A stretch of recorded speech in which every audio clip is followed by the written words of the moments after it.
Hello bachcho, let's read the question. So the question here says that the phenomenon of two flowers, one having long stamens and short styles and other having short stamens and long styles is called as what?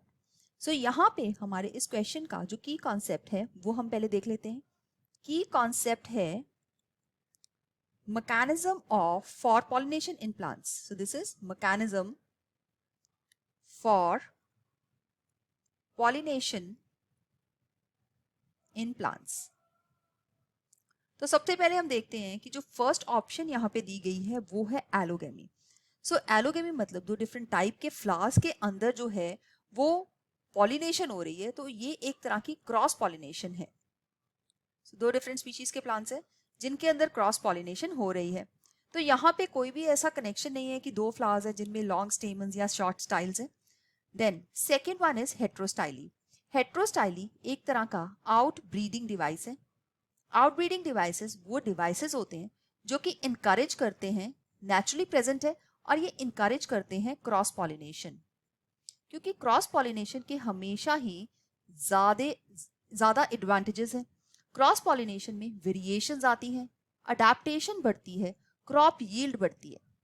तो nature हमेशा cross pollination को prefer करती है और self pollination को वो discourage करती है. तो यहाँ पे हमें फिनोमिनन जो दिया गया है कि दो ऐसे फ्लावर्स हैं जिनके अंदर लॉन्ग स्टेमन्स है. So let's draw this flower. ये फ्लावर है जिसके अंदर स्टेमन्स काफी लॉन्ग है और जो स्टाइल्स छोटा होने की वजह से इनके बीच में डिफरेंस है. एंड दूसरा फ्लावर इस तरह से है जिसमें स्टिग्मा काफी ऊपर है, मतलब स्टाइल्स काफी लॉन्ग है, और जो स्टेमन्स है वो छोटे हैं. तो इस टाइप के फ्लावर्स की यहाँ पे बात हो रही है. तो इस केस में हमेशा जो हम कह सकते हैं पॉलिनेशन होती है वो सेम लेंथ के स्टेमन्स और स्टाइल के अंदर हो सकती है. सो दैट मीन्स अगर एक फ्लावर में सेम लेंथ के स्टेमन्स और स्टाइल्स नहीं है तो ये हमेशा प्रेफर करेगी क्रॉस पॉलिनेशन. इस कंडीशन को हम हेट्रोस्टाइली बोलते हैं. क्योंकि यहाँ पे दो डिफरेंट टाइप के फ्लावर्स हैं तो इसलिए इसको डाई हेट्रोस्टाइली कहा जाता है. हालांकि कई केसेस के अंदर तीन डिफरेंट टाइप के फ्लावर्स भी हो सकते हैं, शॉर्ट, मीडियम और लॉन्ग लेंथ वाले स्टेमन्स और स्टाइल्स उसमें होते हैं. तो इस कंडीशन को हम हेट्रोस्टाइली बोलते हैं. तो बी ऑप्शन जो है हमारी इस कंडीशन के लिए बिल्कुल सही आंसर हम लोग मार्क कर सकते हैं. So let's mark option B as a right answer. Now let's talk about the third option कि ये रॉन्ग क्यों है. तो यहाँ पे जो डाइक्लाइनी है इसका मतलब होता है यूनिसेक्सुअलिटी. यूनिसेक्सुअलिटी. अब ये यूनिसेक्सुअलिटी का मतलब है कि मेल और फीमेल में से सिर्फ एक ही टाइप का जो ऑर्गन है वो प्रेजेंट होगा. अब प्लांट्स जो हैं वैसे देखा जाए मोनेशियस हो सकते हैं, मोनेशियस, या ये डाइशियस हो सकते हैं, राइट. तो मोनेशियस का मतलब होता है बाइसेक्सुअल, मतलब दोनों मेल और फीमेल पार्ट्स एक ही में, और डाइशियस का मतलब होता है यूनिसेक्सुअल. तो अगर प्लांट्स यूनिसेक्सुअल हैं उसमें या तो इसमें स्टेमन्स हो सकते हैं, उस केस में हम इसको स्टैमिनेट फ्लावर बोलेंगे. अगर इसमें सिर्फ पिस्टल्स होंगे तो इसको पिस्टिलेट फ्लावर बोलेंगे.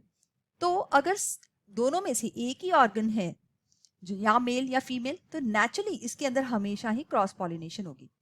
लेकिन ये फिर भी इस क्वेश्चन के लिए रॉन्ग ऑप्शन है, हालांकि ये भी एक टाइप का आउटब्रीडिंग डिवाइस है.